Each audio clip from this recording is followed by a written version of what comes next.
Hey everybody, Casey here with Life Abstract Gaming, and this week I want to give my impressions on the latest Nintendo sports game, Mario Tennis Aces.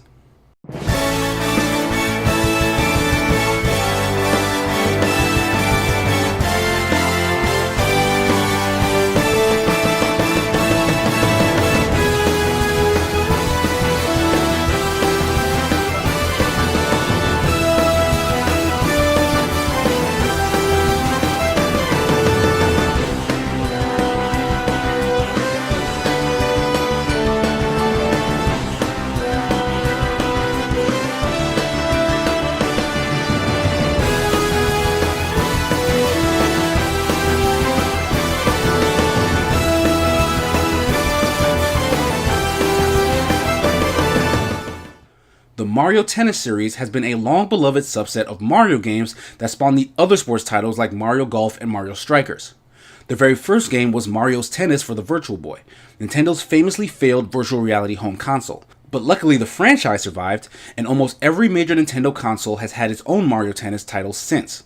The previous release, Mario Tennis Ultra Smash for the Wii U, by far has had the worst reception of the series, critically and sales-wise, so it's currently in dire need of redemption. Aces seemingly took the criticisms of the last game to heart and tries to address many of them in this release.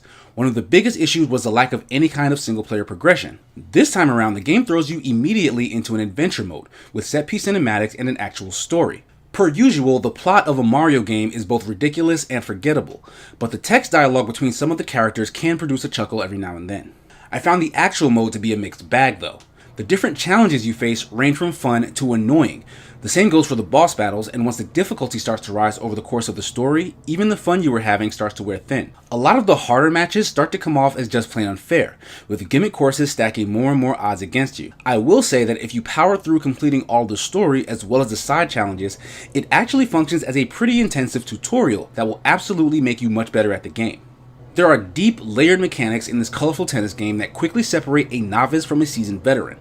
There's a meter bar that's filled by returning charged up volleys, and you can burn meter to do crazy stuff like flipping to the other side of the court at the last second, performing super fast aimed zone shots, or even slowing down time to block those shots from beating you. If you don't want to bother with that level of zany, you can play in a simple mode that removes the special shots and leaves the more basic slices, lobs, and curveballs. Whichever style of tennis you prefer, you can take those skills online to play against others in tournaments. The game pits you against an online opponent in a tournament ladder. If you win your game, you move on to the next round. Lose, and you start the process over. Winning increases the amount of points you earn, and that feeds into a sort of rating system. From what I could tell, the point system didn't really seem to inform any kind of matchmaking, since I was still at a cool 0 points, but got routinely matched with players in the hundreds or thousands, who destroyed me. It's possible that it's because I don't have a lot of games played to really place me well yet, but at least the games themselves were smooth and issue-free. I lost because they were better, not because the servers were bad.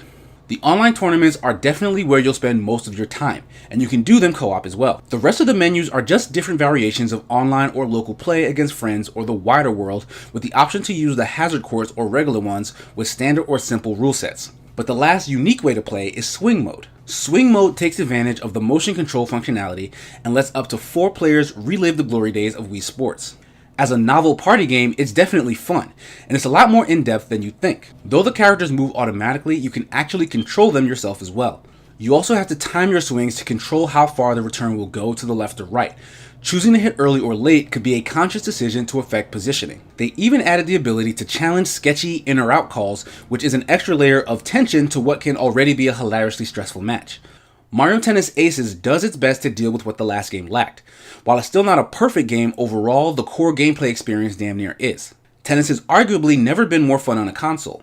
The ease with which beginners can get into it is just as valuable as the deep gameplay mechanics that make really competitive matches fulfilling. The casual and hardcore fans both have a lot to look forward to here. So, are any of you guys playing Mario Tennis Aces? What are your thoughts on the adventure mode? Are there any other Mario Sports games you can't wait to see on the Switch? Let us know. We're listening.